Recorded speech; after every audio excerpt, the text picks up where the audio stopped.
If you're building a chicken roost, these are the 6 mistakes I would avoid first. And the last one may be the most important of all, because it is the one that quietly affects your birds, your coop, and even the way your whole backyard system functions.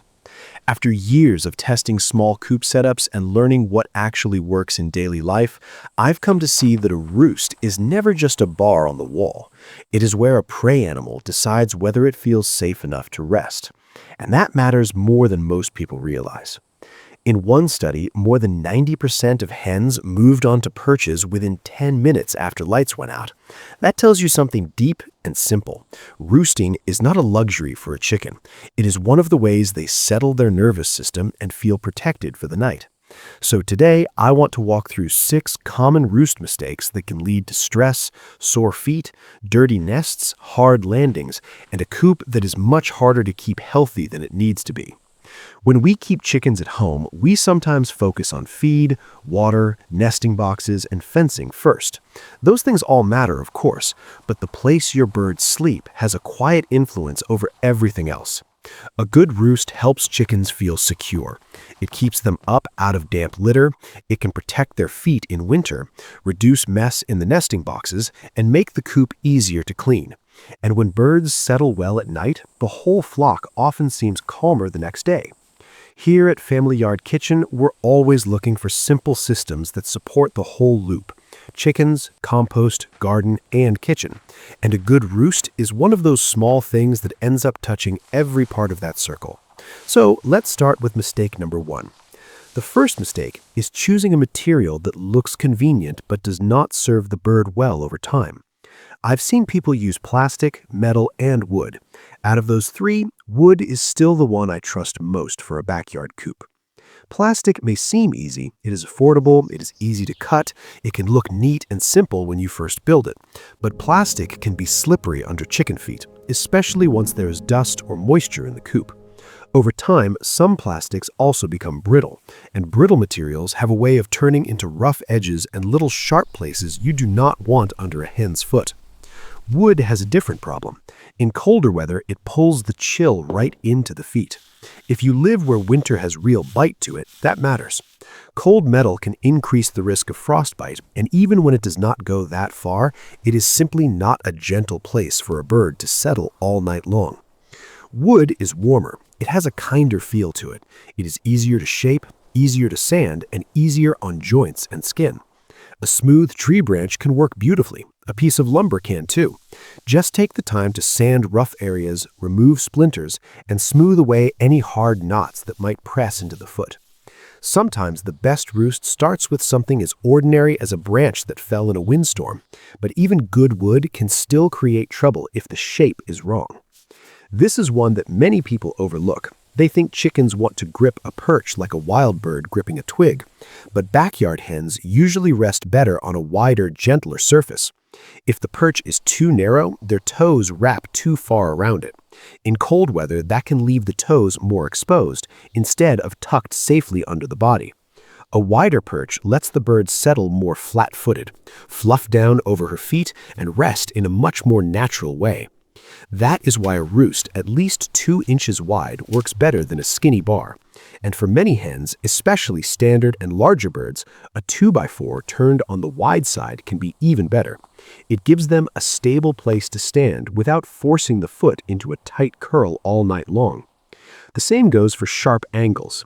A triangular edge or a hard corner may look harmless to us, but it creates pressure points for birds that spend long hours there. The goal is not just to hold them up. The goal is to make that place comfortable enough for repeated use, night after night, season after season. You want them resting on a soft-feeling shape, not balancing on something harsh. If these slow, practical adjustments are helpful, you're welcome to subscribe. We try to share the kind of ideas that make everyday chickens and gardens easier to live with, one simple change at a time. And once the material and shape are right, the next mistake is where people place the roost. A lot of people hear that chickens want to sleep high, and that is true, but as high as possible needs a little wisdom with it. Chickens do like to roost above the ground. It helps them feel safer, it keeps them out of damp bedding, and it gets them away from the heavier air and ammonia that tend to linger lower in the coop. But the right height depends on the birds and the space. For many standard backyard hens, somewhere in the range of 18 inches to 4 feet off the floor works well. Heavy breeds often do better closer to the lower end of that range. Older hens do too. A big bird may want the security of height, but she still has to come back down in the morning. One rule matters almost everywhere. The roost should be higher than the nesting boxes. If it is not, many birds will choose the nesting boxes for sleeping. That leads to dirty bedding, messier eggs, more moisture, and a space that no longer stays clean for laying. So yes, give them height, but give them sensible height. A bird that sleeps 2 feet up on a solid, well-placed roost is in a better position than one forced to leap from a high bar she can barely reach. In winter, that balanced height can still help them benefit from the warmer air rising through the coop, but safety comes first. And that leads directly to the next mistake. A roost is not truly safe if getting to it requires a hard jump or a rough landing. This matters even more than many people think. Foot injuries, sore joints, and bumblefoot problems are often made worse by repeated impact, splinters, rough edges, or awkward landings. And if you keep larger breeds, or hens that are no longer in their first youth, those little stresses add up faster. That is why I like a ladder system, staggered steps, or an easy series of low climbs rather than one high bar across the coop. Chickens do not need a dramatic takeoff. They need a simple path. One step, then the next, then the next. If you've ever felt your own knees remind you that the body prefers gentler movement with age, you already understand why this matters. Also think about what is under the landing zone. Bare wood or hard flooring gives the bird no forgiveness. A bed of dry shavings or other loose bedding helps soften the descent and keeps the whole area more forgiving underfoot. Height without access can become injury very quickly. But even a well-shaped roost, made of good wood, set at a sensible height, can still fail for one quiet reason. Many guides will tell you that 6 to 8 inches of roost space per chicken is enough, and technically that is often presented as the minimum. But minimum and comfortable are not the same thing. In real backyard flocks, birds do not measure themselves politely and take only the exact amount assigned to them. Pecking order comes into play, personal preference comes into play, weather comes into play. In summer, they may want more room and more airflow. In winter, they may still want to settle close, but they also need the option to shift and resettle without being crowded off. For larger dual-purpose birds, closer to 10 or even 12 inches each is often a much calmer plan if your coop allows it. That extra space can prevent a lot of needless squabbling. It can keep lower-ranking birds from being pushed off, and it gives your flock room to grow, because chicken keepers have a way of planning for 4 birds and waking up one season later with 8. Build the biggest practical roost you can for your coop, not the smallest one the chart says might barely work. Because the truth is, birds sleep better when they do not have to negotiate for every inch of peace. And now we come to the final mistake, the one that surprises people because it is not really about the perch itself. This may be the most overlooked mistake of all. A roost is where your chickens sleep. It is also where a great deal of manure collects night after night. If that droppings area is hard to reach, hard to scrape, or impossible to clean well, your roost will slowly turn into a source of moisture, odor, and ammonia and unnecessary stress on the flock. So many coop problems begin there. A beautiful roost that cannot be removed, lifted, or cleaned around easily often becomes a burden. That is why removable roosts are such a practical gift to yourself. You can lift them out, you can scrape underneath, you can wash them down if needed.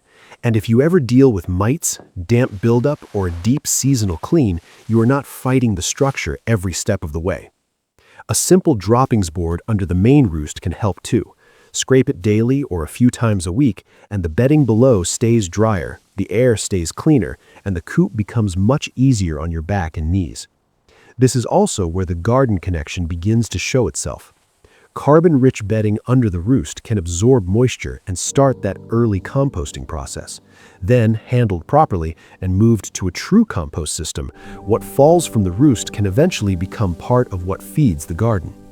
What looks like mess can become future fertility if it is managed with care. And that is one reason I care so much about this part of the coop. If that backyard loop matters to you, healthy hens, a cleaner coop, and waste becoming something useful again, that is exactly why I put together Backyard Chicken Basics. It came from wanting these everyday systems to feel simpler, steadier, and more doable for families at home. A cleanable roost is not just easier, it's healthier for the birds, healthier for the space, and more sustainable for the person caring for it. So if we gather all of this together, the 6 mistakes are simple to remember. Wrong material, too narrow or sharp, wrong height, no safe access, too little space, and a setup that is hard to clean. When you fix those things, you're doing more than improving one feature inside the coop. You're giving a prey animal a safer bedroom. You're protecting feet and joints. You're helping birds stay out of dirty nest boxes. You're lowering moisture and ammonia. You're making daily care easier. And in a quiet way, you're creating a calmer flock. Sometimes the smallest piece of wood in the whole structure ends up carrying the most weight.